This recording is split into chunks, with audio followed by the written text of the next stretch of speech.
First chapter OCM, principal of management. Chapters interesting, बड़ा छोटा सब बराबर, लेकिन एग्जाम्स के पॉइंट ऑफ व्यू से भी इम्पोर्टेंट।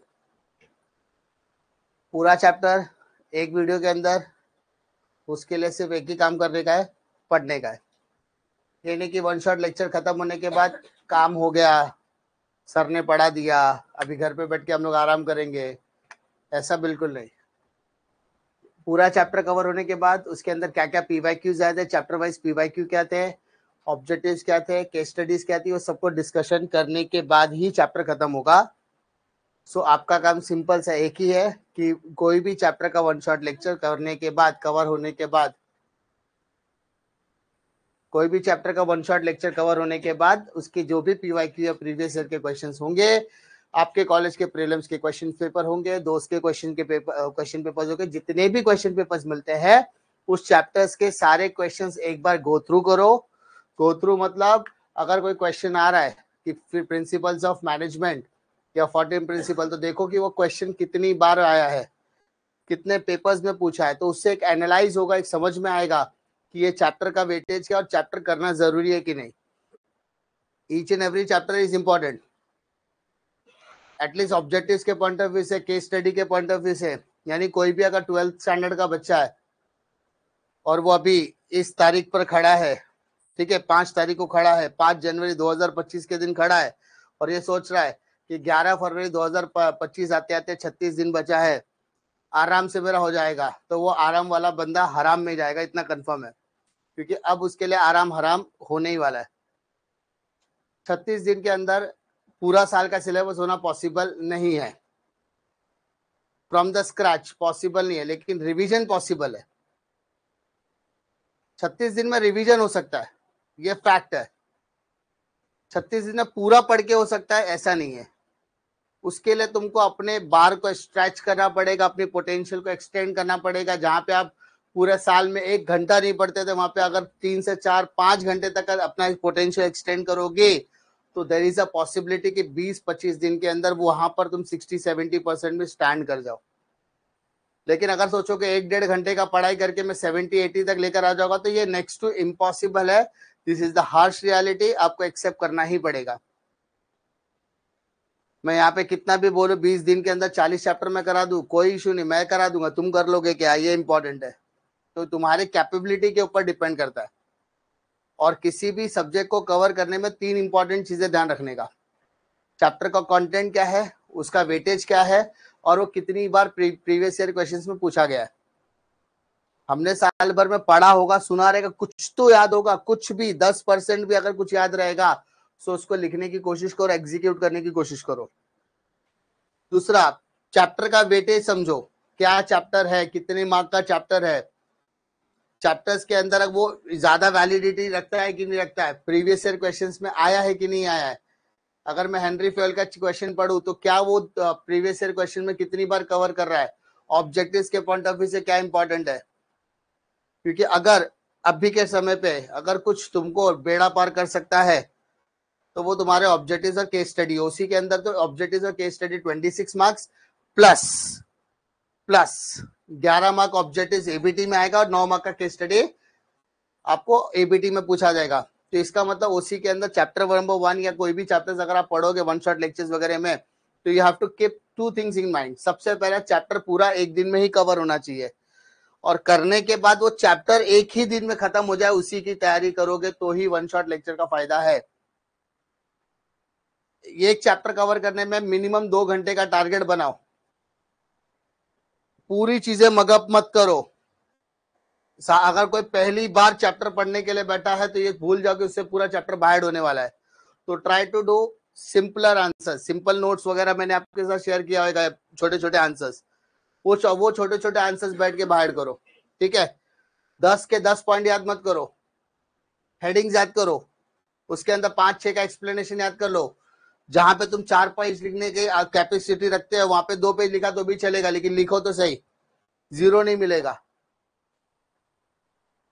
ठीक है। लास्ट मोमेंट पे अगर आप जागे हो तो ऑब्वियसली आपको थोड़ा तो अपने आप को कॉम्प्रोमाइज करना पड़ेगा कि नहीं यार, अब थोड़ा लेट हो गया तो 80 नहीं तो 70 तक कर सकते हैं। तो 70 के लिए क्या करना है भाई, 10 पॉइंट की जगह पे मेरे को 6 7 8 पॉइंट तक करना है। रियलिटी चेक होना बहुत ज्यादा जरूरी, और जो चांसेस बहुत अच्छे से आते हैं उसको लिखो, भर भर के लिखो, बट किसमें कितना लिखना है वो भी इंपॉर्टेंट रहता है। कोई भी क्वेश्चन पेपर उठा, ऑब्जेक्टिव्स आना ही चाहिए आपको, केस स्टडी आपको आना ही चाहिए। 26 मार्क अगर आ गया तो आने वाले 40 मिनट के अंदर आपके case studies and fill in the blank से आपके टोटल 26 मार्क कवर हो जाते हैं, और उसी के अंदर पास होना कोई बड़ी बात नहीं है। 30 मार्क तो आप 1 घंटे के, 1 घंटा भी बहुत बोल रहा है, 1 घंटा लिख दिया तो 30 मार्क मिल जाता है। 20 मार्क का ऑब्जेक्टिव, 6 मार्क का केस स्टडी, 4 मार्क का डिस्टिंग्विश, खत्म। 30 मार्क मिल गया, घर पे एग्जामिनर को पेपर जमा करके घर पे भी आ सकते हैं। लेकिन वो 20 के 20 राइट होने चाहिए, वो लेवल का कॉन्फिडेंस है कि मेरा ऑब्जेक्टिव गलत हो ही नहीं सकता, उसके लिए पढ़ना पड़ेगा। वरना अपन क्लास के अंदर ऐसे उंगली उंगली डाल के 1 2 3 4 खेलता रहेगा,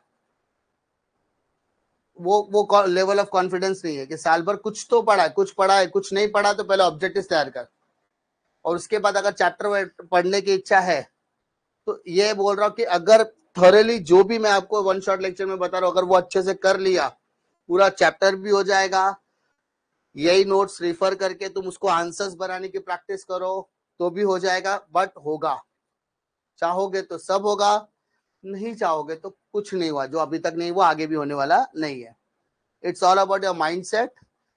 मैं हमेशा कहता हूँ माइंडसेट ही इंपॉर्टेंट है, बाकी और कुछ नहीं, माइंडसेट के अलावा कुछ नहीं है। अगर तुम चाहो तो कर सकते हो, नहीं चाहो तो तुम्हारे पास 4 साल दे दो तो भी तुम्हारा 12वीं निकलने वाला नहीं है। लेकिन अगर तुम लोग दिल पे ले लो, ईगो पे ले लो, तो चीजें डुएबल लगने लगेगी और होगा। फिर 20 दिन के अंदर भी तुम्हारा सारा पूरा का पूरा ई कॉमर्स खत्म हो सकता है। बट अब जो भी करोगे वो रिटर्न में होना चाहिए, रिटर्न लिख कर, क्योंकि 3 घंटा लिखने की प्रैक्टिस भी इंपॉर्टेंट है। बाहर करो, मीनिंग लिखो, मीनिंग याद करो, उसको लिख के लो, पॉइंटर्स याद करो, इसको लिख के लो, तो चीजें आपके लिए बहुत ज्यादा इजीली हो जाएगी सारी चीजें। 8 चैप्टर की जगह पे 6 चैप्टर्स अच्छे से करो, अच्छे से करो, 2 स्किप किया तो भी चलेगा। ऐसा नहीं कि एकदम स्किप कर दो, ऑब्जेक्टिव्स करो, उसकी केस स्टडीज अच्छे से कर लो, डिस्टिंग्विश होता है तो डिस्टिंग्विश कर लो, प्रीवियस ईयर के क्वेश्चन रिफर करके जाओ, तो वो आपके लिए बेटर हो जाएगा। सिर्फ इतना याद रखो, ये महीना आखिरी है, फरवरी में आपसे कुछ होने वाला नहीं है। फरवरी की 11 तारीख से आपके विनाश की तारीख लिख दी गई है। 11 को इंग्लिश है, 12 को हिंदी है, 13 को मराठी आई थी, है ना। तो 3 दिन बैक टू बैक लैंग्वेज है, यानी आप जैसे ही फरवरी के दर्शन करोगे वैसे ही आपको सिर्फ और सिर्फ लैंग्वेज के ऊपर फोकस करना है। यानी इस 24 घंटे में से तकरीबन 70% ऑफ द टाइम पहले 7 दिन आपको लैंग्वेज पे देना ही है, और 7 तारीख के बाद अब वो लैंग्वेज के अलावा कुछ और हाथ भी नहीं लगा सकते। तो इसका मतलब आपको वहां पर फरवरी में OCSP को बीके नाम की कोई चिड़िया आपके दिमाग में होनी ही नहीं चाहिए। सो आपके पास यही स्पैन बचा है 25 दिन का, जो आपका बचा कुचा पुराण है, बचे कुचे जितने भी कांड है, उसको ये 25 दिन के अंदर ही खत्म करना है। आप फरवरी में अफोर्ड कर ही नहीं सकते। और 2 चीजें ध्यान में निकालो, 10th का परसेंटेज तुमको जितना भी मिला था वो दिमाग से निकाल दो। 10th में अगर आपको 80 मिला है, 90 मिला है, 95 मिला है, 85 मिला है, 75 मिला है, 65 मिला है, 55 मिला है, 45 मिला है, दिमाग से निकाल दो, क्योंकि ये एक फ्रेश गेम है। 10th का कोई परसेंटेज का इन्फ्लुएंस यहाँ पे दिखने वाला नहीं है, उल्टा शर्म आएगा। 10th में 85 मिला और 12th में 65 मिला, शर्म आएगा। उससे अच्छा 10th को भूल जाओ, माइंड से एक ईगो हट जाएगा, कॉन्फिडेंस हट जाएगा, रीस्टार्ट करने का मन करेगा। चल यार, सर ने बोला 10th का परसेंटेज भूल जा, यानी अभी मैं 0 पे खड़ा हूं, जितना मेरी प्रिपरेशन रहेगी उतना मेरे को परसेंटेज मिलेगा। Do not compare your self with the 10th percentage, ये तुमको ओवर कॉन्फिडेंस की निशानी देता है। अरे मेरे को तो 10th में 95 मिला था, अभी भी मिल जाएगा, नहीं मिलेगा। मैं कोरे कागज पर लिख कर देने के लिए तैयार हूं। अगर जिसके दिमाग में ये बात है कि मेरे को 10th में जो मिला था वो मेरे को वापस 12th में रिपीट हो सकता है, नहीं मिलेगा। क्यों नहीं मिलेगा? बिकॉज 10th में 80% लाने के लिए 480 मार्क्स थे, 500 का 80% कितना, 400 मार्क्स थे। अगर वही 400 अगर आपका 12th में आता है तो इट अप्रोक्सीमेटली 68% परसेंटेज। सो दिमाग में से हटाओ कि 10th का परसेंटेज आपको इस साल के परफॉर्मेंस को इन्फ्लुएंस करेगा। कॉन्फिडेंस बढ़ता है, और मैं तो टॉपर था रे, हो जाएगा, नहीं होएगा भाई। So you have to keep two things in mind कि भाई मेरे को 10th के परसेंटेज लेना देना नहीं, अभी फ्रेश गेम चले, फ्रेश गेम में फ्रेश एनर्जी के साथ करना पड़ेगा। और ये गेम जिसको जल्दी समझ में आ गया वो आराम से अच्छी प्रिपरेशन कर सकता है, और कोई भी चीज हो नहीं जाएगी, करना पड़ेगा। जो ही सोचेगा ना नहीं मैं कर लूंगा, वो टाइम चला गया, करना पड़ेगा वो टाइम चालू है। ये दिमाग में जो बैठा लेगा उसी के लिए ये वन शॉट लेक्चर सीरीज है कि भाई मेरे को अगर 1.5 घंटे में पूरा चैप्टर समझना है, पीवाईक्यू सॉल्व करना है, इंक्लूडिंग पीवाईक्यू, मैं पीवाईक्यू के साथ बोल रहा हूं, तो आपके लिए गेम है, वरना ये सीरीज आपके लिए बनी ही नहीं है। पॉजिटिव माइंडसेट वालों के लिए ही सीरीज है, कर लूंगा वाले के लिए सीरीज नहीं है। फिर वो क्या करेगा, वही करेगा, how to complete OC in 30 days, फिर एक हफ्ते बाद फिर बोले how to complete OC in 21 days, फिर कुछ दिन बाद सर्च करेगा how to complete OC in 16 days, how to complete OC in 7 days, फिर पेपर के एक दिन पहले सर्च किया how to complete OC in 1 day, फिर एक कल पेपर है उसी का तो आज चेक करेगा how to complete OC in 1 night, खत्म। तू सर्च करते रह जा, और तू जिस प्लेटफॉर्म पे सर्च कर रहा है ना उसका अगला वीडियो शॉर्ट्स आने वाला है, ये भूल जाना नहीं, मालूम है कि नहीं। आप यूट्यूब पे जाके कोई भी वीडियो सर्च करोगे ना तो अगला सजेशन आपको शॉर्ट्स का ही आने वाला है, और शॉर्ट्स इस दलदल का नाम है कि आपका 1-1.5 घंटा तो खाई जाएगी डायन। मैं शॉर्ट्स को डायन बोलता हूं, वो हमारे जैसे टीचर्स का करियर खा के तुम्हारा तो छोड़ेगी क्या। हमारे किसी भी टीचर का सजेशन में जाता ही नहीं है, क्योंकि बच्चा जैसे ही जाता नीचे से एक वीडियो निकलेगा शॉर्ट्स वाला है, बच्चा उधर ही लग गया 1.5 घंटा। So keep in mind you need next level का डेडिकेशन। अगर तुम्हारे पास नेक्स्ट लेवल का डेडिकेशन नहीं है तो ये 40 दिन तुम्हारे बर्बाद है। बोर्ड एग्जाम में रोते रोते जाना है, रोते रोते आना है। लेकिन पॉजिटिव माइंडसेट रहेगा कि भाई मेरे को 1.5 घंटा सिर्फ पढ़ना है, दोस्तों से बकवास नहीं करना है, अपने करियर को बचाना है। बीकॉम के BCom, BBA, BAF, BFM, BMS कुछ भी करना है, सो उसी के लिए है, ठीक है। सो प्लीज पॉजिटिव माइंडसेट के साथ पूरा का पूरा चैप्टर्स अच्छे से करो, पीवाईक्यू कंप्लीट करो। घर पे जाने के बाद 2-2.5 घंटा अगर रिवीजन कर लिया इस चैप्टर का, चैप्टर वापस हाथ नहीं लगाना पड़ेगा, क्योंकि स्क्रैच से लेके एंड तक मैं कराऊंगा, ठीक है। स्टार्ट करते हैं। चैप्टर नंबर 1 है पहला, प्रिंसिपल ऑफ मैनेजमेंट। सबसे पहला बात करते हैं what is principle. Principle is nothing but a general guidelines. Principle का मतलब क्या होता है, general guidelines. Sir what is general guidelines. भाई तुमको काम करना है कि नहीं करना है ये तुम्हारे ऊपर डिपेंड है। मैंने तो बोल दिया, मैंने इंस्ट्रक्ट कर दिया, मोदी जी ने बोला दूर रहो, है ना, 2 गज की दूरी बहुत है जरूरी। अब 2 गज की दूरी रखना है कि नहीं रखना है वो तुम डिसाइड करो। हमने तो गाइडेंस दे दिया, हमने तो प्रिंसिपल दे दिया, हमने तो गाइडलाइंस दे दिया। फॉलो करना है कि नहीं करना है ये डिपेंड करता है आपके ऊपर, आपका बिहेवियर क्या है, आपका नेचर क्या है, समझा। सो प्रिंसिपल का मतलब होता है it's a general guidelines given by someone else to someone. किसी ने किसी को कुछ गाइडलाइंस दिया है, अब उस व्यक्ति के ऊपर डिपेंड है, उस ऑर्गेनाइजेशन के ऊपर डिपेंड है, उस कंपनी के ऊपर डिपेंड है उस गाइडलाइंस को फॉलो करना है कि नहीं करना है, ठीक है।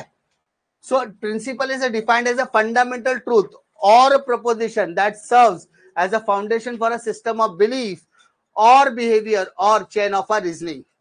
यानी किसी व्यक्ति के बारे में अगर आपने किसी तरीके की राय मशवरा रखा है, तो पॉइंट रखा है, ठीक है, जो उस पर्टिकुलर प्रॉब्लम को सॉल्व करने का एक फाउंडेशन हो सकता है, तो उस फाउंडेशन के ऊपर आपको भरोसा है, उस सजेशंस के ऊपर आपको भरोसा है, उस थॉट्स के ऊपर आपको भरोसा है, बिलीफ सिस्टम है, तो आप उसको इजीली अप्लाई करके उस प्रॉब्लम को सॉल्व कर सकते हैं, ठीक है।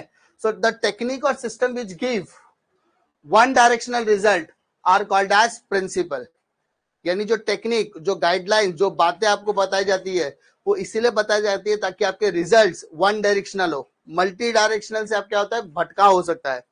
So what do you mean by भटका? भटका मतलब होता है आप डाइवर्ट हो सकते हैं। मैं बोलूंगा यहां से स्टेशन जाने के लिए रास्ता बताओ, तो मैं अगर आपको मल्टीपल ऑप्शंस बताऊंगा ना, व्हाट विल हैपन, आप कंफ्यूज हो सकते हो। मैं बोलूंगा कुछ मत कर, यहां से जा, ये बस आ रही है, ये बस में बैठ जा, तेरे को स्टेशन छोड़ देगी, वन डायरेक्शनल। लेकिन मैं बोलूंगा देयर आर 3 ऑप्शंस, बस से जा, रिक्शे से जा, पैदल जा। बस से जाने का तो इधर खड़े रहे, इधर बस आएगी लेके जाएगी। रिक्शे से जाने का कॉर्नर पे जाओ, शेयरिंग ऑटो मिलेगा। तीसरा पैदल जाने के लिए यहाँ से जा, राइट मार, लेफ्ट मार, राइट मार, लेफ्ट मार, सीधा सीधा स्टेशन। और सामने वाला खुद कंफ्यूज, जाओ किधर से। सो प्रिंसिपल ऑफ मैनेजमेंट में सिंपल सी बात है, प्रिंसिपल एक ऐसी टेक्निक देता है जिसके अंदर आपको मल्टी डायरेक्शनल नहीं, आपको सिर्फ वन डायरेक्शन पे काम करना है, एंड वो वन डायरेक्शन ही आपको रिजल्ट तक लेकर जाने वाली है। So this principles are universal and applicable everywhere. ये पूरी दुनिया में एप्लीकेबल होती है। आपका बिजनेस छोटा हो, बड़ा हो, प्रॉफिट मेकिंग है, लॉस मेकिंग है, एनपीओ हो, एनजीओ, डजंट मैटर। ठीक है, अंबानी से लेके अडानी तक, ठीक है, अंबानी से लेके अडानी तक, बंबुआनी तक, सब जगह पे अप्लाई होएगा। मतलब एक छोटे से छोटे घर पर भी प्रिंसिपल ऑफ मैनेजमेंट पूरी तरीके से एप्लीकेबल हो सकता है। It doesn't matter because it is just a guideline, और इस गाइडलाइन को सिचुएशनल बेस्ड अप्रोच के हिसाब से आपको क्या करना पड़ता है, अप्लाई करना पड़ता है। क्लियर है? Now come to the nature of principle of management, one of the important question जो एग्जामिनेशन में आया हुआ है। उसी हिसाब से कर रहे हैं अपन। क्या बोला सबसे पहला, formed by practice and experiments, form by practice and experiments. ये जो प्रिंसिपल ऑफ मैनेजमेंट है वो एक रात किसी के सपने में आया, ऐसा नहीं है। किसी को गाइडलाइन देने के पहले, बोलते ना, किसी के एक्सपीरियंस से सुनकर आप अपनी गलतियों को सुधार सकते हो। तो किसी का एक्सपीरियंस कब आता है, जब उसने उस चीज की प्रॉब्लम उसने फेस की हो। प्रॉब्लम फेस करने के बाद उसके कॉन्सिक्वेंसेस उसको पता है कि मान लो चाकू है, कोई बंदा होता है ना, चाकू है, वो चाकू ऐसा ऊपर हवा में उड़ाता है, कैच करता है कि नहीं। मान लो एक चाकू है, चाकू का पीछे का हिस्सा लकड़ी का है, आगे का हिस्सा नुकीला है, और आपने उसको हवा में उड़ाया।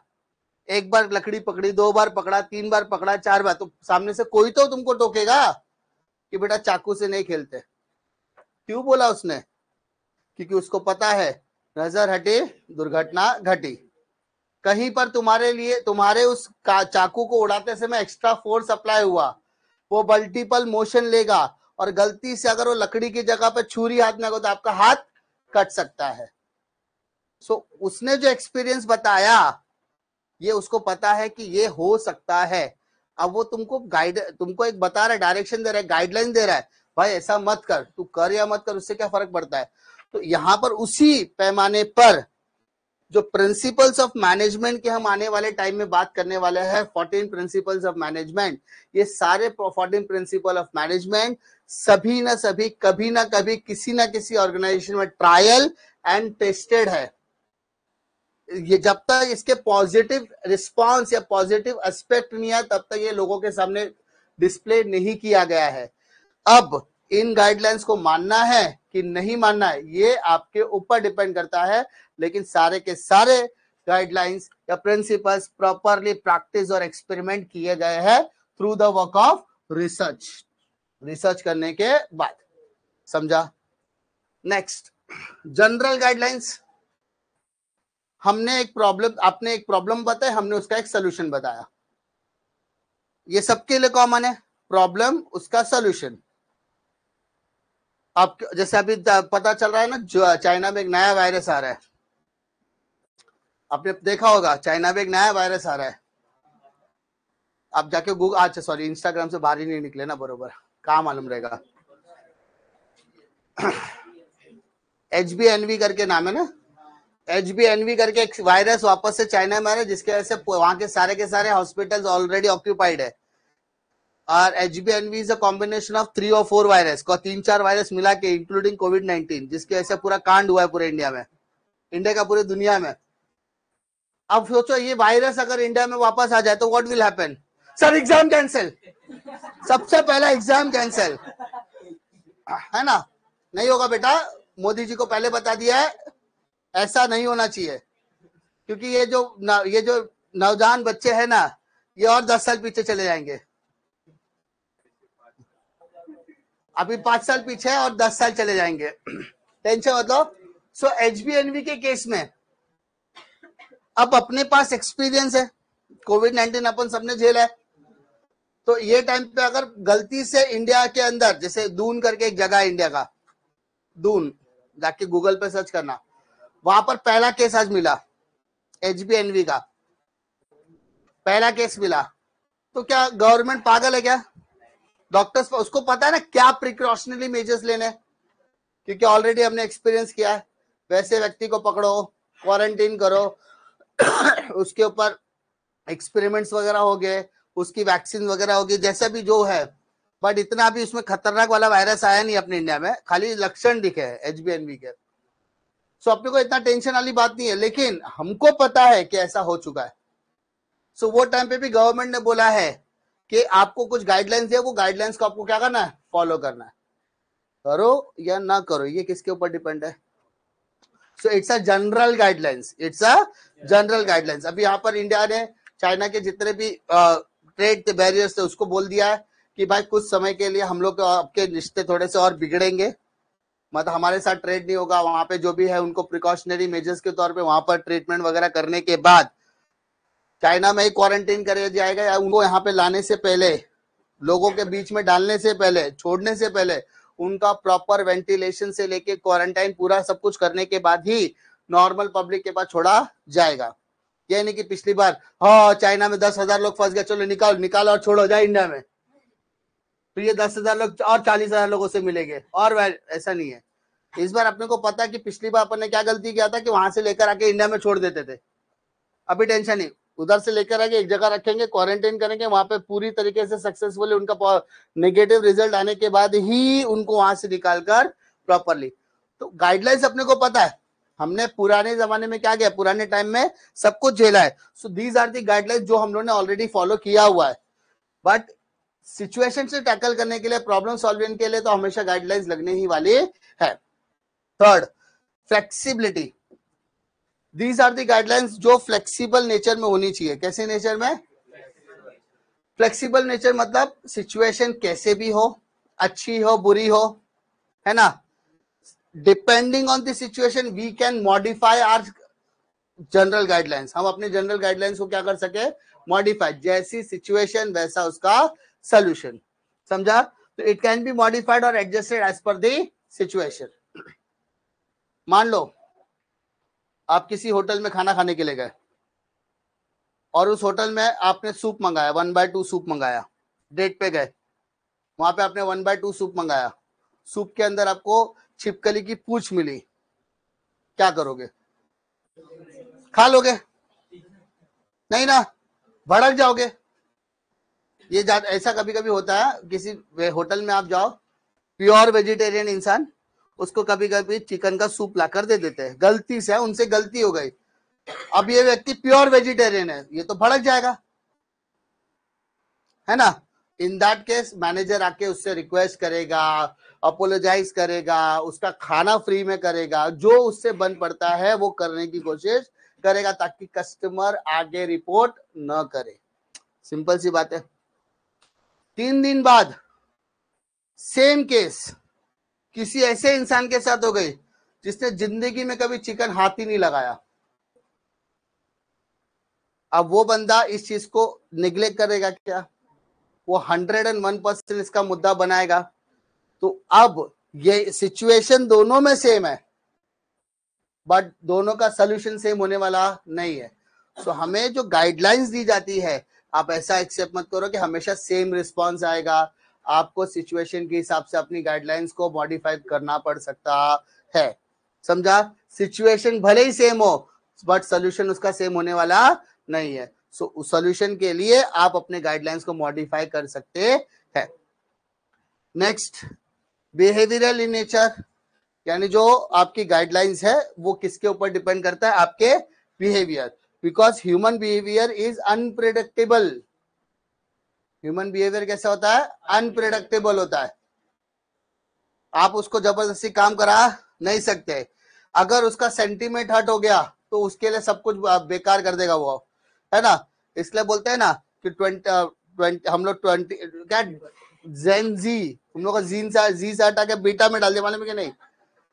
जैसे 2024 था तो तुमको जनरेशन क्या जनरेशन जेड बोलते थे, अब तुमको जनरेशन क्या बोलते हैं? बीटा। बीटा बेटा मालूम नहीं क्या बोलते हैं, मतलब नेक्स्ट जनरेशन ऐसी। मतलब तुम्हारा अगर ईगो हट हो गया तो तुम कोई भी चीज कर सकते हो। हाँ, ये जनरेशन ऐसी है कि जिसका ईगो हट हो गया तो वो कोई भी चीजें कर सकती है, अच्छी और बुरी दोनों। इसका मतलब ह्यूमन बिहेवियर के ऊपर काम है। If these guidelines are properly implemented, सारी की सारी गाइडलाइंस अगर प्रॉपरली इंप्लीमेंट करते भी है तो यहां पर हर गाइडलाइंस फॉलो करते समय आपको ह्यूमन सेंटिमेंट्स और ह्यूमन बिहेवियर का खास ख्याल रखना पड़ेगा, क्योंकि आपका एक्शन कभी कभी उनके लिए पॉजिटिव रिएक्शन या नेगेटिव रिएक्शन में हो सकता है। अरे बात समझ में आ रही है क्या बोल रहा हूं मैं? Human behaviour is very very important. अभी मैं जाऊं यहाँ पे आया, एक लड़के को घसीट दिया, किसी ने मजाक में ले लिया, किसी ने सीरियस में ले लिया। अब जिसने मजाक में ले लिया वो तो ठीक है, लेकिन जिसने सीरियस ले लिया, क्या सब मेरे को मारते रहते हैं, कैसे मेरे को हाथ लगाए बताओ, कैसे? आपको पता मेरा बाप कौन है, मैं टेंशन में आता कौन है मेरे को क्या पता, समझा। So human behaviour is unpredictable. तो आपको जो जनरल गाइडलाइंस दी गई है वो हमेशा सेम बिहेवियर के साथ होगी ऐसा जरूरी नहीं है। तो ह्यूमन बिहेवियर के हिसाब से आपको अपने गाइडलाइंस में कभी ना कभी मॉडिफिकेशन करना पड़ सकता है। Next, cause effect relationship. Cause and effect relationship मतलब पहले आपको रीजन पता होना चाहिए, प्रॉब्लम क्या था, उसके क्या कारण थे और उसका क्या इफेक्ट हो सकता है। पढ़ाई नहीं किया, क्यों नहीं किया, ये क्यों कारण बताता है, नहीं करने पर क्या होगा वो रीजन होता है। Show cause and effect relationship, पढ़ाई करेगा, कैसे करेगा, कब करेगा, क्यों करेगा, क्या रिजल्ट आएगा, ये सब। So each and every aspect में कॉज एंड इफेक्ट रिलेशनशिप काम करता है ताकि आप क्या ले सको, प्रॉपर डिसीजन ले सको। तुम पढ़ाई मत करो, क्या जाता है किसका, मम्मी का पैसा जाएगा, पापा का पैसा जाएगा, मम्मी का 1 साल का मेहनत जाएगा, पापा का 1 साल का पूरा कमाई जाएगा, और क्या होगा, ज्यादा नहीं। देखिए अगर तू पढ़ाई करेगा, अच्छा रिजल्ट आएगा, अच्छे कॉलेज में एडमिशन मिलेगा, अच्छा करियर बनने के चांसेस है। नथिंग इज गारंटेड, बट एक चीज है कि सब कुछ अच्छा अच्छा होने के विन विन सिचुएशन हो सकता है। सो while taking the decision it is also important कि आपका कॉज और इफेक्ट रिलेशनशिप हमेशा पॉजिटिव नेचर में होना चाहिए। अगर वो निगेटिव नेचर में जाता है तो इट माइट बी पॉसिबल कि आपको दिक्कतों का सामना करना पड़ सकता है। Next, equal importance. सारे के सारे principle of management are equally important. ये नहीं बोल सकते नहीं ये वाला बहुत ज्यादा इंपॉर्टेंट है, ये कम इंपॉर्टेंट है, नहीं। हेनरी फयोल ने या साइंटिफिक मैनेजमेंट ने, एफडब्ल्यू टेलर ने जितने भी प्रिंसिपल ऑफ मैनेजमेंट आपके साथ डिस्कस किए हैं, each and every principle of management are equally important, क्योंकि इसकी वैल्यू को बनाए रखना आपका काम है। नेक्स्ट, यूनिवर्सल एप्लीकेशन मतलब it is applicable to everywhere. Everywhere मतलब सारी दुनिया में, सारी ऑर्गेनाइजेशन में, छोटी बड़ी सभी, नेचर और साइज को छोड़ के बाकी सारी चीजें, नेचर भी मैटर नहीं करता, साइज भी मैटर नहीं करता, हर जगह पर आपके प्रिंसिपल ऑफ मैनेजमेंट क्या होगा, एप्लीकेबल होने वाला है। ठीक है, भाई साहब को मालूम है, ये भाई साहब है अपने हेनरी फयोल, है ना, सबको पता है।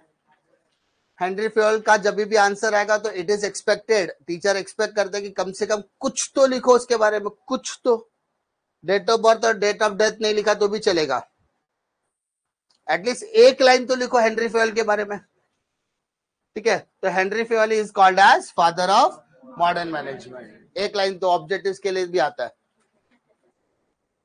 है ना, the father of modern management Henri Fayol, Henri Fayol father of modern management, या Henri Fayol is regarded a dash of modern management, father. तो ये तो एक्सपेक्ट करता है।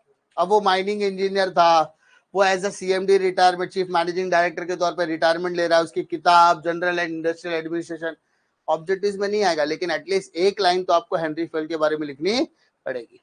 क्लियर है? एग्जाम में मान लो आ गया, explain any 5 principles of management of Henri Fayol, है ना, हेनरी फयल के 5 प्रिंसिपल्स। तो सबसे पहले आपको क्या करना है, मीनिंग लिखना है। किसका meaning? Principal of management. At least principal of management का 1 या 2 लाइन में तो एक्सप्लेनेशन आपको देना पड़ेगा। उसके बाद introduction of principle of management. इस introduction of principle of management सीधा प्रिंसिपल ऑफ मैनेजमेंट लिखा तो भी चलेगा। Henri Fayol is regarded as a father of modern management, ये एक लाइन लिखने का। The following are the principles given by Henri Fayol, और मेरा सजेशन रहेगा कि 14 के 14 प्रिंसिपल्स क्या करने का, लिख देने का लाइन से, बट एक्सप्लेन एनी 5। उससे 2 फायदा है, 14 प्रिंसिपल ऑफ मैनेजमेंट लिखने के 14 लाइन भरते हैं, 14 principal of management 14 point 14 line भर जाता है, और इसका मतलब आने वाले 5 पॉइंट आपके अगले पेज पे जाएंगे। जब अगले पेज पे जाएगा तो बट ऑब्वियसली वही 4 या 5 मार्क का आंसर आपका 2-2.5 पेज हो जाने वाला है, और टीचर बहुत अच्छा मार्क्स देगी, बिकॉज आपको 14 के 14 प्रिंसिपल्स की हेडिंग याद थी, है ना। हेडिंग लिखने का फायदा है कि पॉजिटिव एस्पेक्ट जाता है कि हाँ भाई इसको आंसर्स याद था, और एनी 5 बोला तो सिर्फ 5 लिख के आया तो भी चलेगा, समझा। पेपर भरना भी, मिशन पेपर भरो भी इंपॉर्टेंट रखना है, पढ़ना ही इंपॉर्टेंट नहीं है, पेपर भरो। तो उसके लिए कैसे लिखना है वो सारी चीजें भी डिस्कस में है। Now principle of management total 14 principles है। कितने प्रिंसिपल्स है टोटल? पहला क्या बोलता है? Division of work. इसका कोडवर्ड याद करना है तो कर सकते हैं, dad you are so cute, है ना। डैड में DAD, डैड। पहला division of work, second authority and responsibility, third वाला डिसिप्लिन, ठीक है। चौथा U for unity of command, R remuneration. So में देखो कहां पे कितना दिया, S3 दिया है, 3 S आते हैं। पहला subordination of interest, scalar chain, stability of tenure. O for order, centralization, unity of direction, team work, initiative and equity. Total 14 principles, ठीक है। नहीं वो दे दूंगा, PDF दे दूंगा, टेंशन मत ले, मेहरबानी नहीं। तो पहला पॉइंट डिवीजन ऑफ वर्क, काम को क्या करने का, क्यों करो डिवाइड? स्पेशलाइजेशन के लिए। What is the purpose of division of work? There should be a division of work, there should be a division of work to get the work from specialized workforce, यानी काम आपका specialise तरीके से होना चाहिए। Mummy भी देखो घर का काम कराती है, बर्तन ये बेटी घसेगी, कपड़ा ये बेटी धोएगी, झाड़ू पोछा नालायक करेगा, पापा शॉपिंग कराने लेके जाएगा मेरे को, है ना। तो काम को डिवाइड करो ताकि काम जो भी करेगा ना वो अच्छी तरीके से करेगा और काम की क्वालिटी भी बढ़ेगी। So the work should be divided among the department और subordinate based on the quality, based on the qualification experience. Qualification experience के बेसिस पे काम को डिवाइड करो और वो काम बहुत ही बेहतरीन तरीके से निकलेगा, because it leads to specialization. Accounts वाले को अकाउंट्स का काम दो, मार्केटिंग वाले को मार्केटिंग, परचेस डिपार्टमेंट को परचेस का काम दो, सेल्स वाले को सेल्स का, डिजाइनिंग वाले को डिजाइनिंग का काम दो, रिसर्च वाले को रिसर्च का काम दो। सबको अपना अपना काम बांटो तो सब अपना काम बहुत ही ईमानदारी से करेंगे और कोई किसी के काम में टांग अड़ाने वाला नहीं है। तो तेरा सजेशन तेरे पास रख, उसको अपना काम करने दे ताकि वो जो भी काम करेगा वो अच्छी तरीके से स्पेशलाइज तरीके से उसका आउटपुट निकाल कर देगा।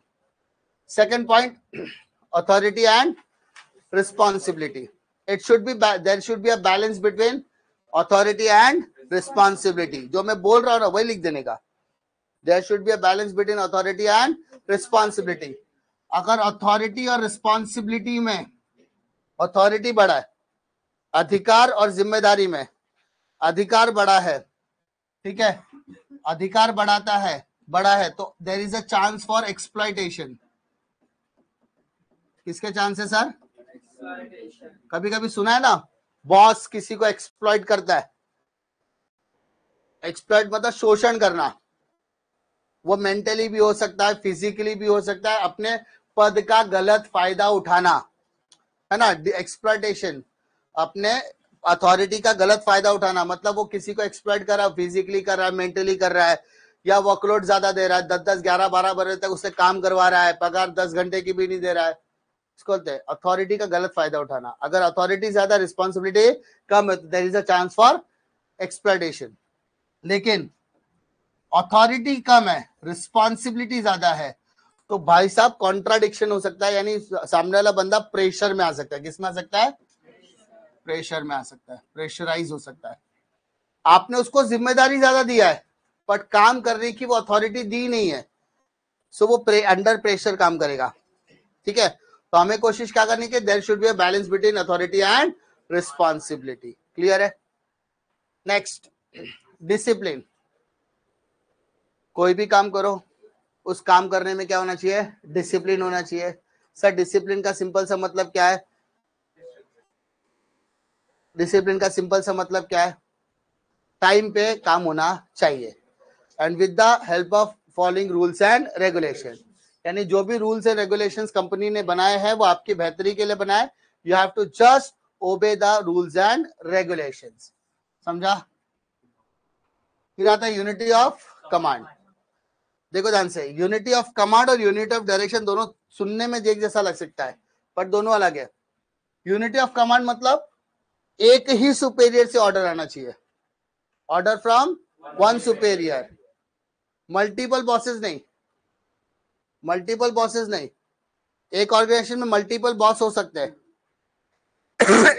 एक ऑर्गेनाइजेशन में मल्टीपल बॉस हो सकते हैं, बट अगर कोई काम आपको करने के लिए दिया है तो आपके पास एक ही व्यक्ति आपके साथ रिपोर्टिंग वगैरह करना चाहिए। तो orders from only one superior, जब आप किसी वन सुपेरियर की बात सुनते हैं तो यूनिटी ऑफ कमांड में आता है, और जब आप एक ही सुपेरियर द्वारा दिए गए प्लान्स को मूव ऑन करते हैं तो वो यूनिटी ऑफ डायरेक्शन में आता है। समझा? वन हेड वन प्लान, ये जो वर्ड लिखा है ना ब्रैकेट में, ये इंपॉर्टेंट है उसके लिए। यूनिटी ऑफ कमांड में the order, unity of command means the order receive from the only one superior in order to avoid confusion. Confusion का अवॉइड करने के लिए अगर आपके ऑर्डर बता किसी भी सुपेरियर से ऑर्डर मिल रहा है, सुपेरियर मतलब बॉस, तो वो एक ही बॉस से आना चाहिए। किसी कंपनी में 2-3 बॉस होते, कभी कभी सारे 2-3 बॉस है तो तीनों के तीनों ऑर्डर देके जा रहे हैं। ऐसा होगा तो काम किसका करने का, कब करने का, और रिपोर्ट किसको करने का, कंफ्यूजन आता है। So unity of command. Unity of direction में क्या होता है? एक ही प्लान को फॉलो करो। मल्टीपल हेड, सबके अलग अलग प्लान हो सकते हैं, but one head with the one plan, one head with the one plan, ये क्या है? Unity of direction. फिर आता है रेम्यूनरेशन, पैसा। आपको जो पैसा मिलना चाहिए, द पैसा should be based on your skill, है ना, आपके स्किल के ऊपर, आपके एक्सपर्टाइज, आपके नॉलेज, आपके मार्केट ट्रेंड के हिसाब से मिलना चाहिए। आपका एक्सपीरियंस क्या है, आपका क्वालिफिकेशन क्या है, आपका स्किल क्या है, ये भी अब मैटर करता है। पुराने जमाने, अभी जैसे पुराने जमाने के जो लोग हैं, जो ओल्ड एज वाले हो गए, उनको अगर आप मार्केटिंग का काम देते हो तो शायद वो नहीं कर पाए, वो सेल, उनको फिजिकल मार्केटिंग ही चलेगा, सेल्समैनशिप चलेगा।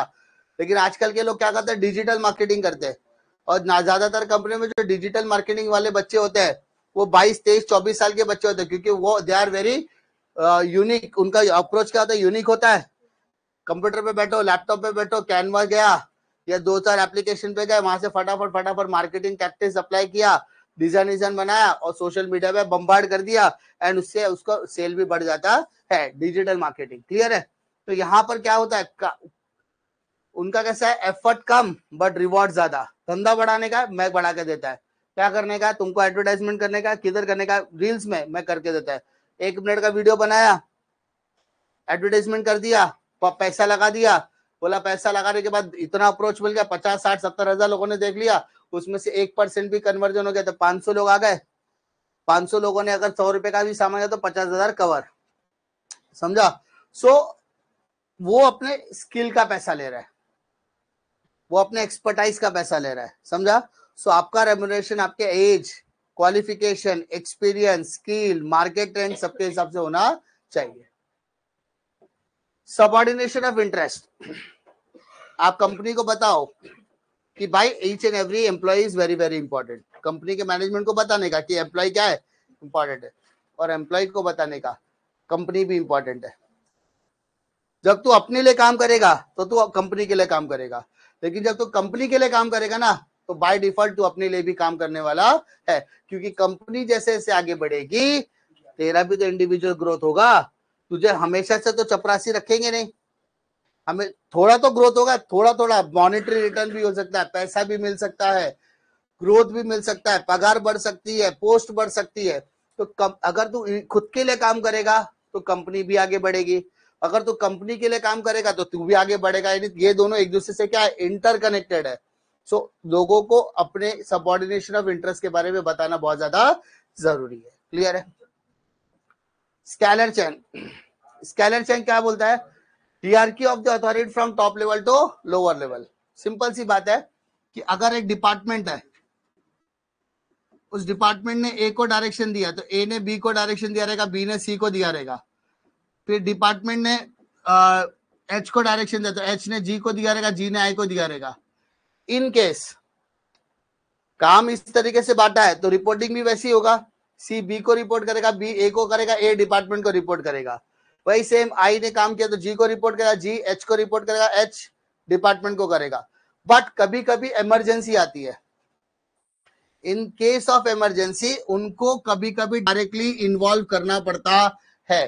तो जब डायरेक्टली कोई डिपार्टमेंट दूसरे डिपार्टमेंट से डायरेक्टली कोऑर्डिनेशन कर रहा है in order to maintain the hierarchy, ताकि किसी तरीके का कंफ्यूजन आगे नहीं जाना चाहिए, तो उस तरीके के गैंग को बोलते हैं गैंग प्लैंक। क्या बोलते हैं सर? Gang Planck. समझा? ये कब पॉसिबल है? In the case of emergency. कौन से केस में? इमरजेंसी के केस में। क्लियर है? तब जाके एक डिपार्टमेंट दूसरे डिपार्टमेंट से डायरेक्टली कोऑर्डिनेशन करेगा, तब वो टॉप टू लेवल मेंटेन करने वाला नहीं है, टॉप टू बॉटम मेंटेन नहीं करेगा, वो डायरेक्टली वर्टिकल रिलेशनशिप में जाएगा। ठीक है? फिर आ जाओ stability of tenure, job security. सामने वाले को जॉब सिक्योर होना चाहिए। जब मेरे को दिमाग में पता है मेरे लोड नहीं है, कि मेरा जॉब तो फिक्स है, तो वो शायद बिना किसी टेंशन के काम आसानी से कर सकता है। अभी गवर्नमेंट के जितने भी एम्प्लॉइज है जो डिपार्टमेंट में लगे हुए, काय का टेंशन उनको? उनको पता मेरी पगार फिक्स है, 10 बजे की जगह पे 10:30 बजे जाओ तो भी कोई रोकने वाला। फाइनेंशियल सिक्योरिटी तो है ही, गवर्नमेंट का बैकअप तो है ही, अच्छा खासा पगार मिल रहा है, मेडिकल सपोर्ट मिल रहा है, सब कुछ है, तो उनको इतना टेंशन है ही नहीं। बट उसकी जगह पे अगर प्राइवेट का एम्प्लॉय को देखोगे जिसकी परमानेंट जॉब नहीं है, वो हमेशा डरा डरा रहता है, मेरे अगर टारगेट पूरे नहीं हुए तो कंपनी मुझे निकाल भी सकती है, तो हमेशा फियर में रहेगा, डर में काम करेगा। तो कंपनी को कोशिश करनी चाहिए कि जितने भी एम्प्लॉइज यहाँ पे काम कर रहे हैं उनके अंदर से जॉब सिक्योरिटी का जो फैक्टर है उसको सिक्योर कर दिया जाए, ताकि एम्प्लॉय अपने पोटेंशियल से ज्यादा अच्छा काम करके दे। जब उसको जॉब सिक्योरिटी रहेगी तो वो हमेशा अच्छे ही काम करने की कोशिश करेगा। Next, order. ऑर्डर का मतलब क्या है? Everything has a place and everything should be in its place. हर एक की एक जगह होती है, तो आपको कोशिश करनी चाहिए कि उसको उसी की ही जगह पर रखा जाए। किचन में स्टैंड देखा है, प्लेट रखने का जो सेक्शन होता है, प्लेट रखने की जगह है, तो उस जगह पर सिर्फ प्लेट ही रखो। चम्मच रखोगे तो क्या होगा? गिर जाएगा। देखा है कि नहीं? स्टैंड घर में होता है बर्तन रखने के लिए, तो जिस चीज के लिए जगह बनी है उसको उसी जगह पे रखो, तो आपके लिए सारी चीजें ऑर्गेनाइज रहेगी। अदरवाइज सारी चीजें मैस हो गई, और सब चीजें अगर मैस हो जाएगी तो आपके अंदर जो भी लोग काम कर रहे हैं, ह्यूमन रिसोर्सेज है या कोई भी ऑप्टिकल रिसोर्सेज है, वो सबका पूरी तरीके से नुकसान होने वाला है। घर पे जाने के बाद कुछ लोग होते हैं शूज निकाल के ऐसे फेंक देते हैं, दूसरे दिन ढूंढते, मम्मी मेरा शूज किधर गया? तो मम्मी भी अंदर से बेलन लेके आती है, बेटा शूज रखने की जगह किधर है? मम्मी दरवाजे के पीछे जगह है, तेरा काम क्या है? शूज किधर रखने का? शू रैक में रखने का। तो शू रैक एक जगह है, तो शूज को शू रैक में रख। अगर वहां रखेगा तो नेक्स्ट टाइम तुझे वहां से ही निकालना है। तो वैसे कंपनी के अंदर हर एम्प्लॉय की एक वैल्यू है, तो आपको उसके वैल्यू को समझना है, तो उसको उसकी सही जगह पर रखना पड़ेगा। तो ही वो काम अच्छी तरीके से कर पाएगा। सेंट्रलाइजेशन, सेंट्रलाइजेशन मतलब कंपनी के अंदर एक सेंट्रल मैनेजमेंट होता है जो सारे डिपार्टमेंट को कोऑर्डिनेट करता है, वो डायरेक्शन भी देगा और वहां से रिपोर्टिंग भी लेगा। So every department is interconnected with the central department, और वो सेंट्रल डिपार्टमेंट पूरी कंपनी को ऑपरेट करने का काम करता है। तो वो कोशिश ये करेगी कि अपना मैनेजमेंट अपने हाथ से जाना नहीं चाहिए, तो वो हमेशा सेंट्रल अथॉरिटी में रहने की कोशिश करते हैं। ठीक है, फिर आ जाओ टीम वर्क। टीम वर्क मतलब एस्पिरिट कॉप्स मतलब होता है ग्रुप एक्टिविटी। जो भी काम आप करोगे वो कैसी होनी चाहिए, टीम वर्क होना चाहिए। अगर इंडिया अगर मैच जीत जाती है तो टीम वर्क की वजह से जीतती है, और हारती है तो भी टीम वर्क होना चाहिए। यहाँ पे इंडिविजुअल ब्लेम गेम होने वाला नहीं है। कंपनी के अंदर कोई कंपनी बहुत आगे बढ़ रही है, इसका सभी के सभी लोग अच्छी तरीके से काम कर रहे हैं, they are using their potential to grow the company. If they are not using the potential तो कंपनी को कहीं ना कहीं नुकसान हो सकता है। तो कंपनी के अंदर टीम स्पिरिट या टीम मैनेजमेंट होना बहुत ज्यादा जरूरी है। इनिशिएटिव, इनिशिएटिव का मतलब होता है encourage employees to come with the new ideas. हमको कोशिश करनी चाहिए कि एम्प्लॉय आए और अपना नया आइडिया हमारे साथ शेयर करे। जैसे यहाँ पर बैठा हूं, यहाँ पे मैं पढ़ा रहा हूं, अगर मैंने किसी का आग बंद कर दिया तो तुम लोग क्या करोगे, टपली मारोगे। सो वो टपली का गेम चालू करने के लिए किसी को तो इनिशिएट करना पड़ेगा ना। सो यही एक्टिविटी क्या आती है सर, इनिशिएटिव। यानी कंपनी के अंदर भी अगर कुछ नया आइडिया है तो आइडिया तो अपने तक क्यों रख रहा है, कंपनी को बता तो सही। जब वो आइडिया कंपनी को बताया जाएगा तब जाके कंपनी उस एक्टिविटी के ऊपर ध्यान रख सकती है। सो इनिशिएटिव का मतलब होता है कि एम्प्लॉय कम से कम मैनेजमेंट को ये बताए कि इसके पास कुछ आइडिया है। एंड लास्ट इक्विटी, इक्विटी मतलब समानता, इक्वालिटी होनी चाहिए। कंपनी कभी भी किसी एम्प्लॉय को ज्यादा और किसी का एम्प्लॉय को कम इंपॉर्टेंस ना दे, इसका खास ख्याल रखा जाए। क्योंकि अगर किसी भी एम्प्लॉय के मन में इनइक्वालिटी की भावना आ गई सो वो कंपनी के संतुलन को बिगाड़ने की कोशिश कर सकता है, कंपनी के रेपुटेशन के साथ खेलने की कोशिश कर सकता है, या कंपनी के अंदर इंटरनल पॉलिटिक्स चालू हो सकती है। सो हर कंपनी को कोशिश करनी चाहिए कि इक्वालिटी या इक्विटी बनाए रखी जाए, सारे डिपार्टमेंट को इक्वल वैल्यूज मिलनी चाहिए। क्लियर है? ऐसा होता है कॉलेजेस में होता है, कोई कॉलेजेस होता है ना, तो किसी कॉलेजेस के अंदर कोई सेक्शन होता है, जैसे कॉमर्स का सेक्शन अनएडेड है, साइंस का सेक्शन एडेड है, स्कूल वाला एडेड है। तो जो एडेड है ना बेटा, उसका फीस ज्यादा नहीं होता है, बहुत कम होता है, 700-800 रुपया महीना होगा, या फीस बहुत ही नॉमिनल होगी। कॉमर्स का फीस बहुत हाई रहेगा, बोला अनएडेड है ना, तो कॉलेज वाले क्या करता है ना, जो कॉमर्स की प्रिंसिपल रहेगा ना, हम लोग ही सबसे ज्यादा पैसा लाके देते हैं, तो हम लोग एक्टिविटी जो बोलेगा वो एक्टिविटी होना चाहिए। स्कूल वाला बोलता है हाँ भैया हम तो लाते ही नहीं है। नहीं, तुम भी लाते हो, मना नहीं कर रहे, लेकिन तुम कुरमुरा लेकर आते हो, गुड़ तो हम लेकर आते हैं। साइंस वाला तो हम का, तुम चना लाते हो।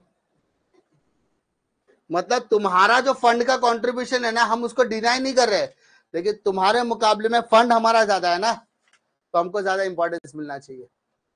सो जो ट्रस्टी होता है ना किसी भी कॉलेज का, उसको बहुत इंपॉर्टेंट रहता है, वो इंपॉर्टेंट रोल प्ले करता है। उसको बोलता है नहीं, हम सबको इक्वली ट्रीट करना है, साइंस कॉमर्स स्कूल सेक्शन सबको इक्वली मैनेज करने की कोशिश करनी है। किसी को अगर ऊपर नीचे कर दिया ना तो बाकी का पूरा मैनेजमेंट खराब हो सकता है। क्लियर है? पक्का? फिर आ जाओ FW विल्सलो, मालूम ना, FW फेडरिक विल्सलो टेलर। इसके लिए एक लाइन याद रखना बहुत जरूरी है, father of scientific management. Father of modern management कौन था? Henri Fayol. Father of scientific management FW Taylor. Clear है? इनका प्रिंसिपल ऑफ मैनेजमेंट क्या बोलता है? पहला, science not a rule of thumb. इसमें क्या इंपॉर्टेंट है? Rule of thumb, decisions are based on personal judgement. Rule of thumb मतलब ये पर्सनल जजमेंट के ऊपर डिपेंड करता है। किसके? प्रिंसिपल ऑफ मैनेजमेंट बोलता है कि भाई तेरा पर्सनल जजमेंट यहां पर इन्वॉल्व नहीं होना चाहिए। कभी कभी तुमने छोटे छोटी स्टोरीज देखी होगी, जहां पर एक स्टोरी होगा जहां पे तुमने देखा होगा कि एक कंपनी है, एक कंपनी बहुत सालों से लगातार सेम वे ऑफ वर्क में काम कर रही है, सेम नेचर में काम कर रही है, कुछ यंग जनरेशन और ओल्ड जनरेशन मिलकर कंपनी चला रही है। बट एक दिन एक कंपनी के अंदर एक नई एम्प्लॉय का आगमन होता है। उस एम्प्लॉय के काम करने के तरीके को लोग जानते नहीं है, सिर्फ उसको देखते हैं, बोलते हैं ये तो मॉडर्न जमाने की लड़की है, ये क्या काम करेगी, इसके बाल का हेयर स्टाइल देखो, ये क्या करेगी, हमारे यहाँ पर सब फॉर्मल वगैरह पहन के आते हैं, ठीक है, ये हमारे यहाँ टिक भी नहीं पाएगी। तब कंपनी का मैनेजिंग डायरेक्टर बाहर निकलता है और लोगों के सामने अनाउंस करता है कि आज से ये कंपनी की न्यू चीफ एग्जीक्यूटिव ऑफिसर है, यानी आज से तुम्हारी कंपनी की बॉस है। अब तक एम्प्लॉय क्या कर रहे थे, उसको पर्सनल जज कर रहे थे, उसको नहीं पता उसका अंदर क्या पोटेंशियल है, क्या कैलिबर हो सकता है, लेकिन लोगों ने पर्सनल जजमेंट। तो लोग बोले सर इसको कैसे बनाया, बोले इसका पास्ट रिकॉर्ड चेक करो। तब पता चला कि ये बहुत सारी कंपनियों का अपलिफ्टमेंट ऑलरेडी करके आ चुके हैं। तो ये क्या है, तो आपको जो भी काम करना है ये एक particularly tried and tested formula पे होना चाहिए, ना कि पर्सनल जजमेंट पे। आप किसी को पर्सनली जज मत करो, it should be properly trial and tested. और ट्रायल एंड टेस्टेड को यहाँ पर क्या बोला गया है, साइंस, और रूल ऑफ थंब को बोला गया पर्सनल जजमेंट। मैं कैसे, अगर मैं किसी को बोल दूं कि कोई लड़का है, ठीक है, जो छोटा शॉर्ट जीन्स पहनता है और वो भी उसका जीन्स जो टखने के ऊपर रहता है, टखना मालूम है ना, तो के ऊपर रहता है, चप्पल ऐसा पायल का चप्पल पहन के घूमता रहता है ना, और शर्ट का बटन 4 खुला रहेगा, गर्दुल्ला है, चर्सी है, अच्छा लगेगा नहीं।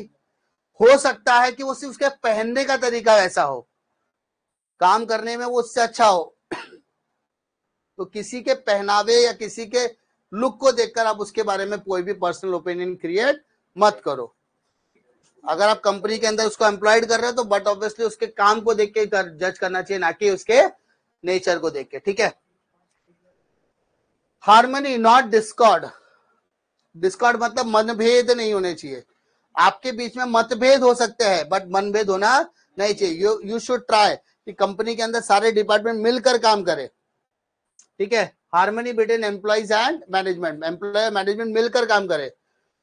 There can be a difference of opinion, आपके ओपिनियन में डिफरेंसेस हो सकते हैं बट आपके थॉट्स में डिफरेंसेस नहीं होने चाहिए, मनभेद नहीं होना चाहिए, क्योंकि अगर आपके अंदर मनभेद आ गया तो आपका डिस्प्यूट ऑफ इंटरेस्ट होने ही वाला है, आप वहां से डिस्कनेक्ट हो जाओगे उस पर्टिकुलर ऑर्गेनाइजेशन से।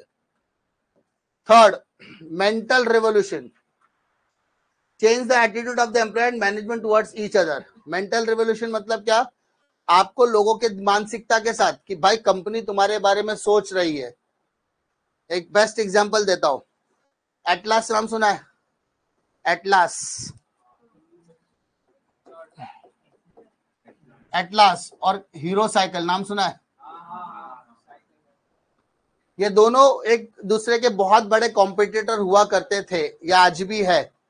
दोनों ही बोलते ना साइकिल बनाने की बहुत बड़ी हब थे। पहले एटलास का 70% शेयर मार्केट होता था साइकिल बनाने में, हीरो 30% पे था। हीरो बोला मैं ऐसा क्या करूं क्या करूं क्या करूं क्या करूं कि हमारे मैं उसके आगे बढ़ जाता। उसने क्या किया पता, सबसे पहला अपने एम्प्लॉयज को बुलाया, उसने एम्प्लॉयज को अंडर अपने खांचे में कैसे लिया, एम्प्लॉय को बुलाया, उसको कॉन्फिडेंस में लिया कि कल से आप लोगों का टाइमिंग ऐसे होगा, सुबह चाय का नाश्ता हमारे यहाँ मिलेगा, खाना पीना आपको यहाँ पर मिलेगा, शाम का नाश्ता भी हमारे यहाँ से मिलेगा, उसके साथ साथ आपके बच्चों की पढ़ाई का एजुकेशन का खर्चा हम लेंगे, आपके घर के लोगों को हेल्थ फैसिलिटी प्रोवाइड करेंगे, आपके अगर कुछ भी वगैरह हो गया तो बताओ, हम आपकी मदद करने के लिए रेडी है। तो हीरो के अंदर सारे के सारे एम्प्लॉय क्या बात है, हमारी कंपनी इतना अच्छा सोच रही है, हमारे बारे में सोच रही है, management is thinking for us, तो हमें भी कंपनी के बारे में सोचना चाहिए।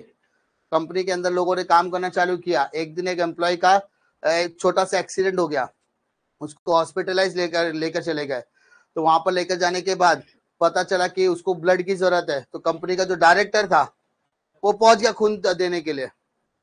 तो लोगों का एक गुडविल आ गया, अरे भाई एक छोटे से एम्प्लॉय के लिए खून देने के लिए खुद मालिक जा रहा है।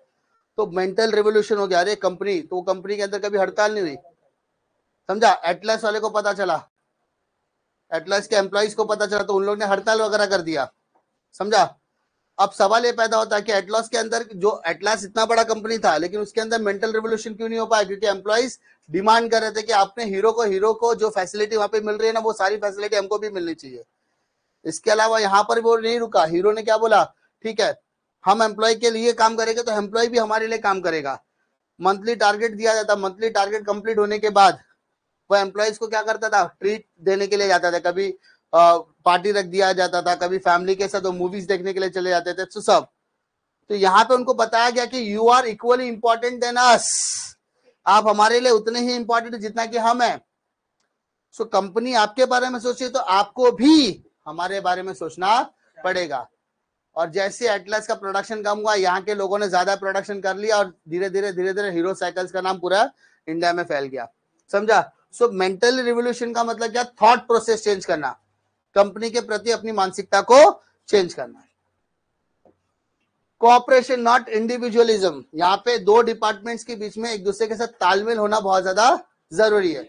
अपना अपना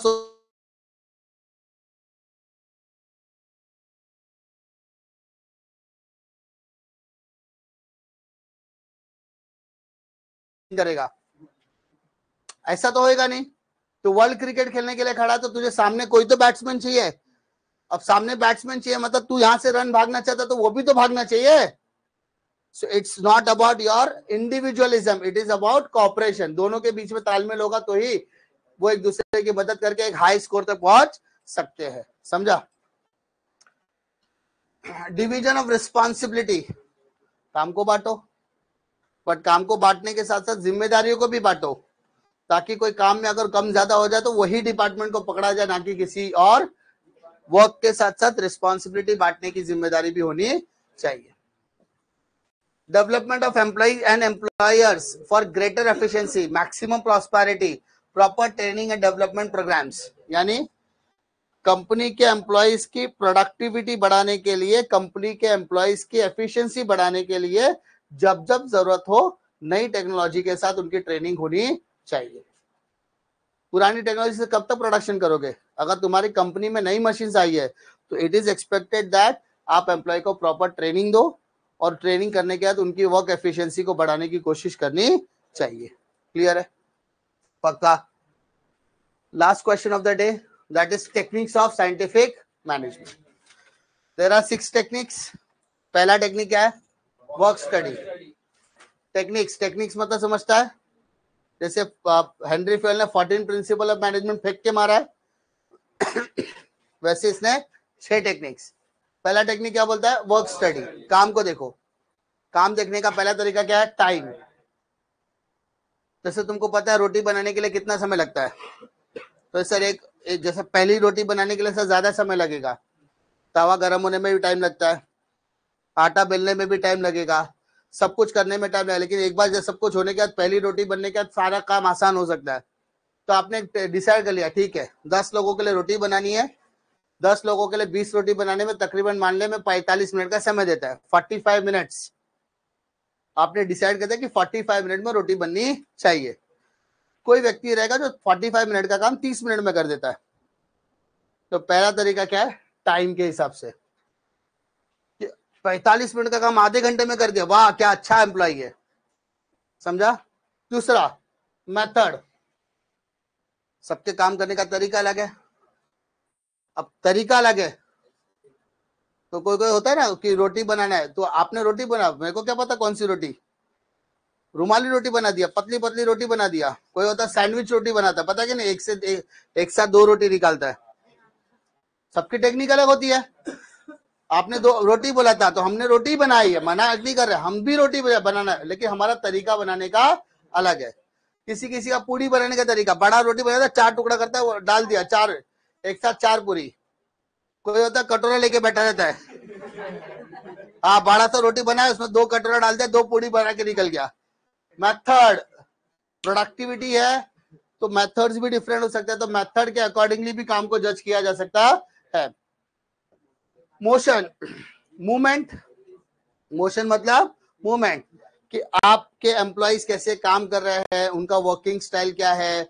कोई लोग होते हैं ना कि काम करते समय गाना सुनना पसंद करते हैं, बट इंपॉर्टेंट ये नहीं कि गाना सुन रहे हैं, इंपॉर्टेंट ये नहीं है, इंपॉर्टेंट है कि क्या वो काम कर रहा है। अगर वो काम कर रहा है तो it will be very grateful. Fatigue मतलब स्ट्रेस रिलीज करने के लिए क्या कर सकते हो। जैसे गूगल या बड़ी बड़ी कंपनियों में बोला जाता है कि आपको स्नैप या नैप लेने का टाइम मिलेगा। नैप मतलब 15 मिनट का ब्रेक। जाओ 15 मिनट में तुमको जो करके आना है, आधा घंटे में जो करके आना है। एक होता है कैप्सूल, होता है कैप्सूल मतलब कैप्सूल बेड होता है। कैप्सूल बेड मतलब एक छोटी सी कॉम्पैक्ट जिस जगह होती है वहां पे जाने का, ऐसा बंद करके खुद सो जाने का 10-15 मिनट के लिए। लेकिन सोने बोला है तो 10 घंटा सो के नहीं आने का। Back to the work also. तुम्हारा स्ट्रेस कम होना चाहिए। स्ट्रेस कम होने के लिए तुमको खाना चाहिए, ठीक है, पानी चाहिए, फ्री, हाँ सब चाहिए। वो छोड़ो, जेपी मॉर्गन का नाम सुना है? जेपी मॉर्गन में हर हफ्ते पार्टी होती है बॉस के साथ, सब होता है, शराब और शबाब सब होता है। मना नहीं कर रहा हूं, बड़ी बड़ी कंपनी में होता है, बट इंपॉर्टेंट ये नहीं है कि शराब और शबाब दोनों मिल रहे हैं। इंपॉर्टेंट है कि दूसरे दिन काम पे भी जाने का।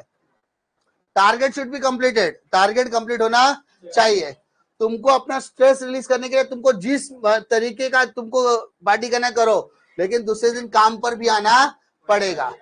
If you are not suitable for us, जाओ घर पे आराम करो, हमारे बाप का क्या जाए, हमारा पैसा बचेगा, लेकिन दूसरे दिन काम पे आना पड़ेगा। स्ट्रेस कम होना चाहिए बस। स्टैंडर्डाइजेशन टूल्स ऑफ इक्विपमेंट, इसमें क्या होता है कि इसमें जितने भी अपने पास वर्कर्स काम कर रहे हैं, जितने भी अपने पास टूल्स एंड इक्विपमेंट्स अवेलेबल है, उसकी समय समय पर क्वालिटी चेक होती रहनी चाहिए। क्योंकि पुरानी मशीन्स खर्चा बढ़ाएगी, नई मशीन्स खर्चा कम करेगी। उसी तरीके से एम्प्लॉय को समय समय पे ट्रेनिंग देना भी जरूरी है। क्योंकि अगर इनएक्सपीरियंस ट्रेनिंग दोगे या किसी एम्प्लॉय को आपने ट्रेनिंग नहीं दिया तो वो हमेशा आपको तकलीफ ही देने वाला है। तो helps to reduce wastage, fatigue, cost of production, improves the quality of work. Scientific task setting, अगर कोई एम्प्लॉय है जो अपने पोटेंशियल से कम काम कर रहा है, या अगर कोई एम्प्लॉय जो अपनी कैपेसिटी से कम काम कर रहा है, तो वैसे एम्प्लॉय को अपने यहाँ पे रखने की जरूरत। ऐसे एम्प्लॉय को ट्रेनिंग में भेजो, उसकी एफिशिएंसी बढ़ाने की कोशिश करना चाहिए, वरना उसको आउटडेटेड करके बाहर वॉलंटरी रिटायरमेंट देके निकाल लो। दूसरा, आपको कोई भी काम करने के लिए स्टैंडर्ड टाइम लगना चाहिए। जैसे हम लोग बोलते हैं ना, 2 मार्क का क्वेश्चन है, 5 मिनट में कंप्लीट करो। क्यों बोलते हैं? ताकि 5 मिनट के अंदर हो गया तो तुम्हारी एफिशिएंसी अच्छी है, वरना तू क्या कर रहा है, टाइम पास। 20 मार्क का ऑब्जेक्टिव लिखना है, मैंने बोला 20 मार्क का ऑब्जेक्टिव लिखने के लिए आधा घंटा मैक्सिमम आधा घंटा, 1.5 घंटे से ऑब्जेक्टिव भी अटका है तो तेरा पेपर कंप्लीट होने वाला नहीं है। Scientific selection and training, appointment of a right person for the right job, appointment of a right person for the right job with proper procedure, standard procedure। सही लोगों को भर्ती तो कर लिया, लेकिन भर्ती करने के लिए प्रोसीजर ही फॉलो नहीं किया, ऐसा होना नहीं चाहिए। हर, जैसे तुमको पता है ना, हर गली में सचिन तेंदुलकर है। यहाँ पे बैठे हैं जितने भी लड़के या लड़कियां अपने आप को अगर प्लेयर ही मानते हैं, उमंग को देखो, उमंग वो अपने आप को बॉलर ही मानता है। बुमराह तो उसका सगा चाचा है ऐसे, लेकिन जब खेलने की बारी आती है तो भूल जाओ। 9 दोनों ने हराया था, सोचो। कैप्टन तू जाना भाई, अपने आप को विराट कोहली एग्रेशन मैच जिताएगा,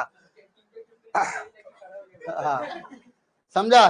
तो appointment of a right person with the right time तो है, बट स्टैंडर्ड प्रोसीजर। हर बच्चे को लगता है मैं सचिन तेंदुलकर है तो हर इंसान नेशनल टीम में जाता है क्या? नहीं।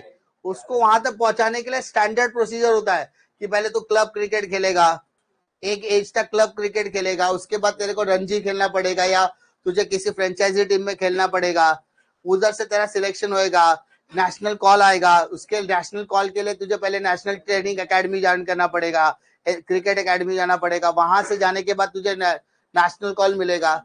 एक प्रोसीजर है। कल रास्ते में सचिन तेंदुलकर जा रहा था, गाड़ी में ऐसा वाकोला ब्रिज पे ऐसा गाड़ी लगा रुका के खड़ा था, तो उसने देखा बाजू में 4 बच्चे क्रिकेट खेल रहे थे, अरे अच्छा खेल रहा है, स्कूल उठा लेते, कल विराट कोहली के साथ ये ओपन करेगा। ऐसा तो नहीं होगा ना, ऐसा तो नहीं होगा ना। There should be a selection process, but उसका प्रोसीजर भी कैसा रहना चाहिए, स्टैंडर्ड होना चाहिए। Training increases the efficiency, simple सी बात है, ट्रेनिंग आपकी एफिशिएंसी को इंक्रीज करता है। फंक्शनल ऑर्गेनाइजेशन, काम क्या होता है, प्लानिंग कौन करता है, टॉप लेवल, बाकी के लोग उसको एग्जीक्यूट करते हैं, समझा। और जब एग्जीक्यूशन का टाइम आता है तो जो टॉप लेवल के नीचे मिडल और लोअर लेवल है वो आपके काम को डाइवर्ट करते हैं, डिवाइड करने के बाद काम को स्पेशलाइज तरीके से करने की कोशिश करते हैं। क्लियर है। डिफरेंशियल पीस वेज रेट, यहाँ पर डिफरेंशियल पीस वेज रेट का मतलब होता है कि आपकी पगार बांटी जाएगी, फिक्स पगार भी मिलेगी और आपको वेरिएबल भी मिलेगी। Variable is based on your bonus, bonus is based on your efficiency level, कि आपकी एफिशिएंसी अच्छी है, मतलब एक बोलते हैं ना लेवल ऑफ मार्किंग रहेगा, एक स्टैंडर्ड मेंटेन करेगा, स्टैंडर्ड के ऊपर है, एट पार काम कर रहे हो तो इतना पगार, एट प्रीमियम काम कर रहे हो तो ज्यादा पगार, एट डिस्काउंट काम कर रहे हो, कम काम कर रहे हो तो आपकी पगार भी कम हो सकती है। तो यहाँ पर अलग अलग तरीके से अलग अलग पेमेंट स्ट्रक्चर को डिजाइन करने के लिए क्या बोलते हैं, differential piece rate wage plan. Clear है। बिलो द स्टैंडर्ड काम किया तो हो सकता है तेरा रेट कम हो सकता है, अबव द स्टैंडर्ड काम किया तो बट ऑब्वियसली पैसे ज्यादा मिल सकते हैं, समझा। क्लियर है। There are 6 techniques of scientific management. Clear है क्या। ना कम टू द ऑब्जेक्टिव्स वाला पार्ट, ठीक है, चैप्टर्स कवर कर लिया। अब देखते हैं पीवाईक्यू में कैसे क्वेश्चंस पूछे गए थे। Principle of dash is based on a place for everything and everything in its place. Order, member of organization should receive order from one superior. Skeleton means the hierarchy of authority from top level. कभी कभी देखना sentence read करना, कभी कभी ऐसा होता है कि जो सेंटेंस का फिल इन द ब्लैंक्स में पूछा ना वही डिफाइन में ही पूछता है, तो you have to write same as it is sentence, क्योंकि फायदा हो गया ना एक लाइन का आपका।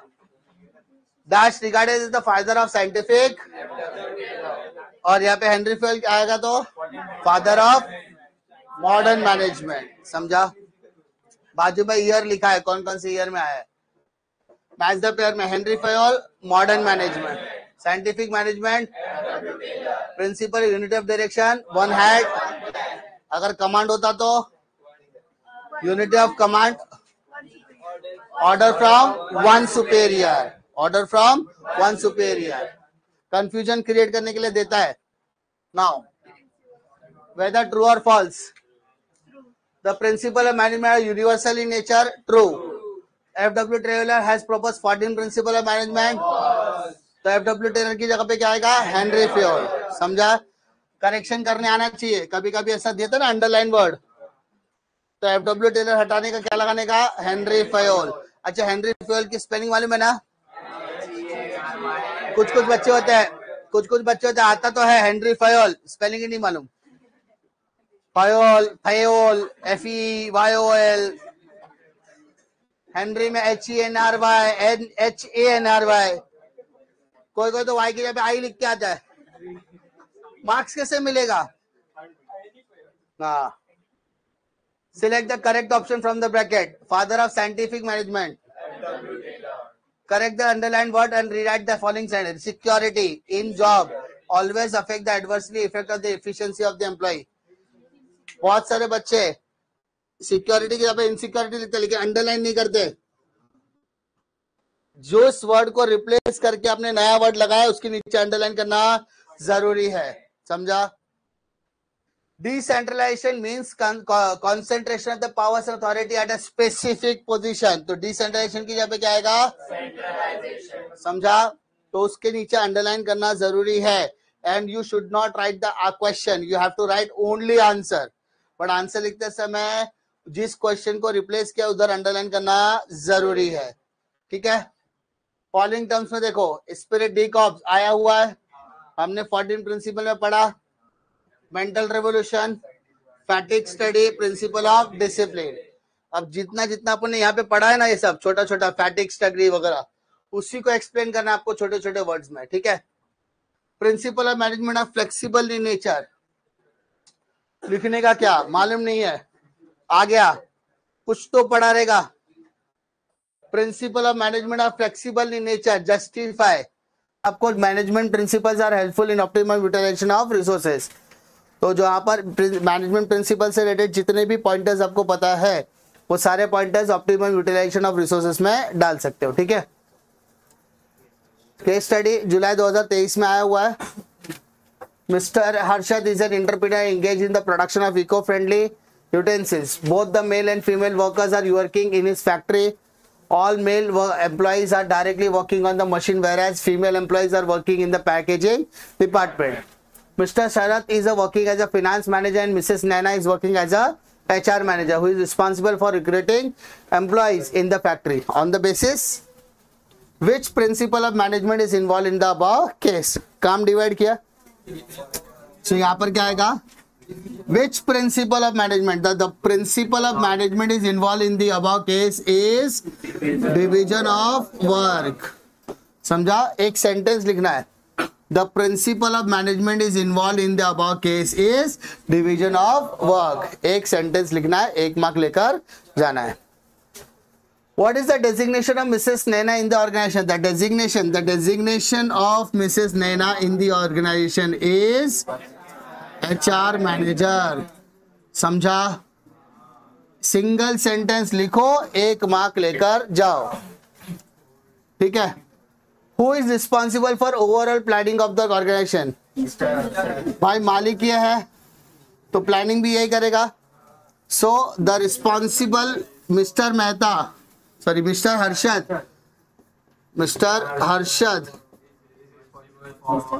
Harshad is responsible for overall planning in the organ. Nothing need to be explained. किसी को एक्सप्लेन करने की जरूरत नहीं है, सिर्फ और सिर्फ आपको आंसर्स लिखना है, वो भी सिंगल सेंटेंस में। फिर आंसर द फॉलोइंग में टोटल 4 क्वेश्चंस अब तक पूछे गए। एक्सप्लेन नेचर ऑफ प्रिंसिपल पहला क्वेश्चन था। 5 principle of Henri Fayol, 4 principle 4 बार आ चुका ऑलरेडी, जब से नया सिलेबस आया तब से बात कर रहा हूँ। और 4 टेक्निक्स ऑफ साइंटिफिक मैनेजमेंट, यानी ये चैप्टर्स अच्छे से करोगे तो it will be very beneficial, क्योंकि एक क्वेश्चन शॉर्ट नोट्स के तौर पर पूछा जाता ही है। टोटल 7 एग्जाम्स हुए, जिसमें से 1, 2, 3, 4, 5 और 6 क्वेश्चंस आपको पूछे गए हैं।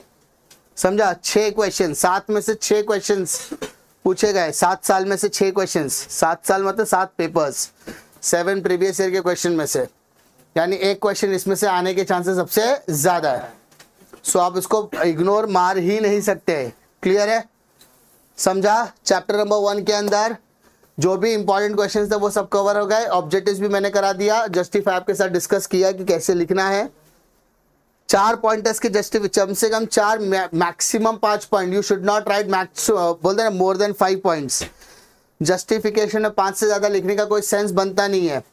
5 लिखो, 6ठा पॉइंट 10 वाला पार्ट होना चाहिए, जिसके अंदर क्वेश्चन वापस से आपको क्या करना है, लिखना है। क्लियर है? समझा? कोई डिफिकल्टी है क्या? सिर्फ करना क्या है, घर पे जाने का, अच्छे से बैठने का और ये चैप्टर को वापस से क्या करने का, revise. Hardly it will take 1.5 to 2 hours, 2 घंटा लगेगा तकरीबन, लेकिन ये चैप्टर अच्छी तरीके से करने का। देखो, एक बार होता है इंसान का बच्चा होता है, उसको दिमाग होता है, वो सोच सकता है, समझने की शक्ति रखता है, तो वो करेगा।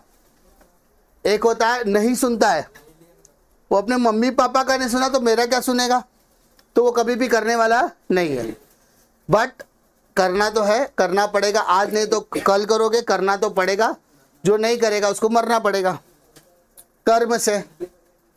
सो बेसिकली एक ही चीज है, 1 शॉट लेक्चर अच्छे से करो, ऑब्जेक्टिव्स कवर करो, डिफाइन कवर करो, केस स्टडीज अच्छे से कवर करो, डिस्टिंग्विश है तो डिस्टिंग्विश अच्छे से कवर करो। मेरे से जितना 1 पड़ेगा मैं उतना कराने का कोशिश करेगा, बाकी तुम्हारा पोटेंशियल है कि तुमको कितना % चाहिए। ठीक है? मेरे कराने में कोई मेहनत कम छूटने वाली नहीं है। ठीक है? चलो करो।